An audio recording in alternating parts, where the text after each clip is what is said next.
τον Βόλο, ο οποίος πιέζει, προσπαθεί να πετύχει τον γκολ.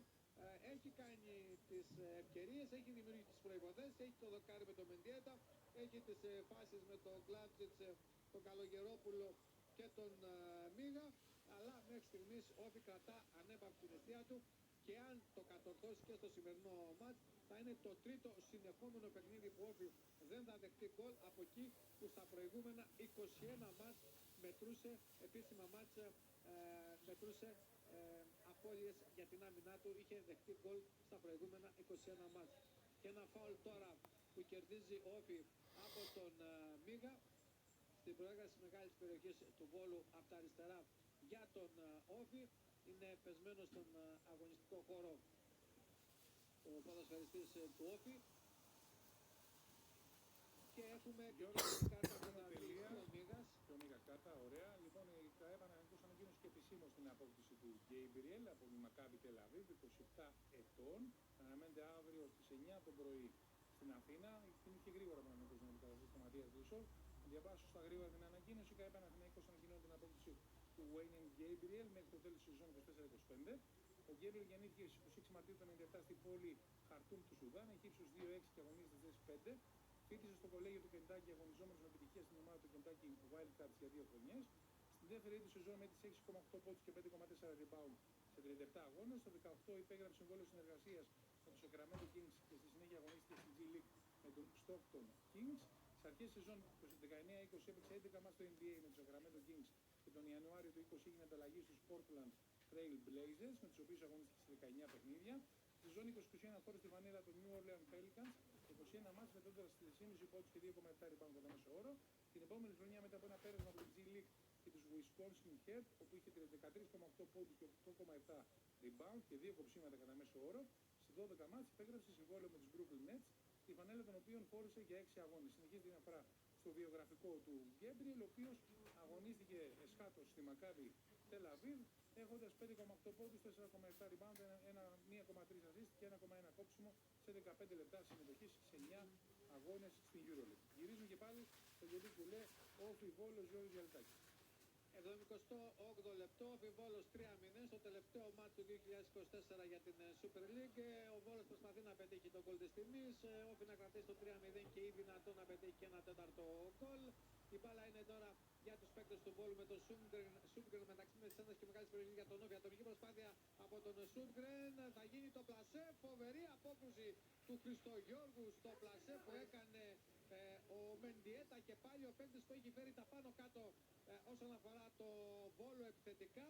Εντυπωσιακή απόκρουση του Χριστογιώργου στο σουτ του Μεντιέτα, που είναι ο καλύτερος παίκτης του Βόλου από τη στιγμή που μπήκε στο παιχνίδι ο Μεντιέτα, και έτσι έχει δημιουργήσει καταστάσεις μπροστά από την αιστεία του τερματοφύλακα του Όφη. Ένα κόρνερ που εκτελείται, θα διώξει ο Γκοντσάλες, θα πάρει ο Νους, θα κάνει όμως λάθος, θα χάσει την μπάλα, θα πάρει ο Σούγκρεν, θα γεμίσει, θα κερδίσει με νέα προβολή ο Νους την μπάλα.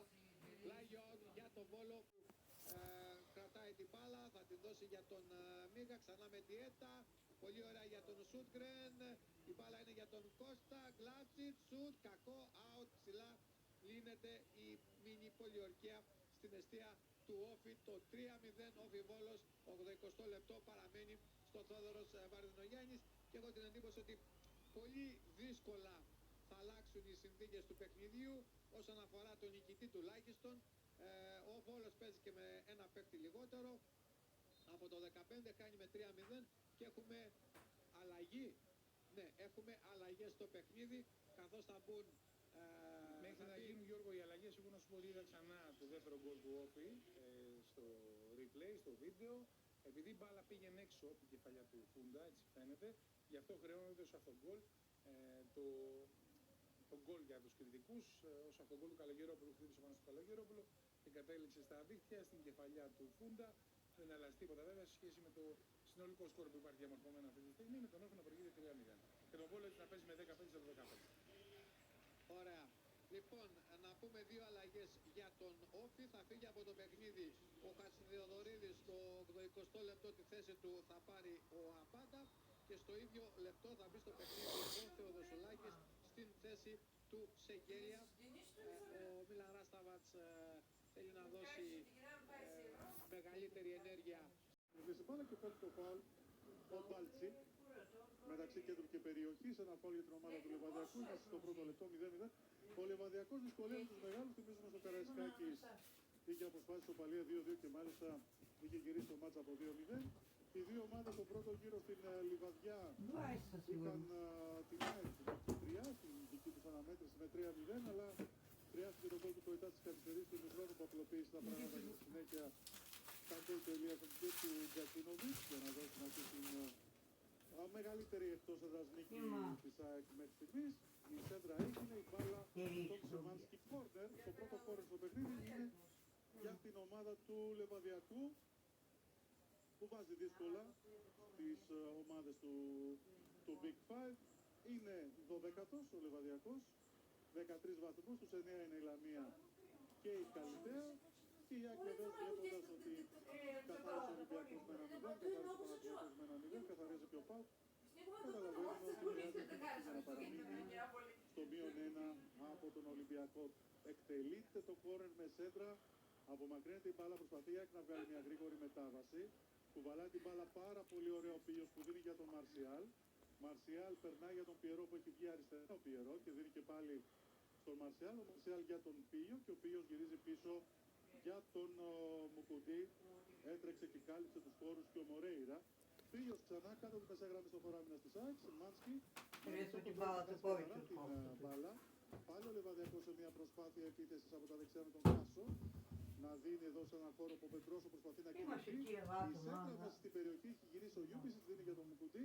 Απομακρύνεται η μπάλα από την ομάδα της ΑΕΚ με στρωτό ποδόσφαιρο. Πολύ ωραία επαφή του Μαρσιάλ. Σιμάνσκι για τον Πιερό, τον κρατάνε τον Πιερό. Αυτό είναι φάουλ και καταλογίζεται από τον διαιτητή του παιχνιδιού. Ένα φάουλ που έκανε ο Μορέιρα, ο οποίος στη συνέχεια πέφτει στον χώρο του από αυτή την διεκδίκηση, πιάνοντας το πρόσωπό του. Πάει και κοντά ο Τσακαλίδης, αλλά έγινε φάουλ πάνω στον Πιερό. 0-0 λοιπόν στο τρίτο λεπτό και βλέπουμε τώρα σε αυτό το πρώιμο στάδιο του παιχνιδιού ο Λεβαδιακός να έχει μια διάθεση να πιέσει ψηλά. Τρίτο λεπτό λοιπόν Γιάννη, ΑΕΚ Λεβαδιακός. Τον Κωνσταντέλια που ξεκινάει μια νέα επίθεση για τους γηπεδούχους του δικεφάλου. Ο Κωνσταντέλιας που έχει ουσιαστική συμμετοχή στη φάση του πρώτου γκολ. Ήταν τώρα ο Καμαρά που έδωσε πίσω στον Μικαηλίδη. Ο Μικαηλίδης για τον Κετσιόρα. Αναπτύσσει το ΠΑΟΚ καθώς έχουν οπισθοχωρήσει οι παίκτες του ατρωμί του. Ο Σάστρα θέλει να κάνει μια σέντρα για να φύγει η μπάλα out, όχι πολύ μακριά, από την αιστεία του Κουτεσιώτη. Άλλη μια ευκαιρία για τον ΠΑΟΚ, είναι η τέταρτη σε ένα διάστημα περίπου 7 λεπτών. Ο ΠΑΟΚ που δημιουργεί φάσεις σε αυτό το δεύτερο ημίχρονο και έχει επικρατήσει ιδιαίτερα μετά την απώλεια του πέναλτι από πλευράς Ατρομήτου στην εκτέλεση του Άρντα και την απόκριση του Κοτάρσκι.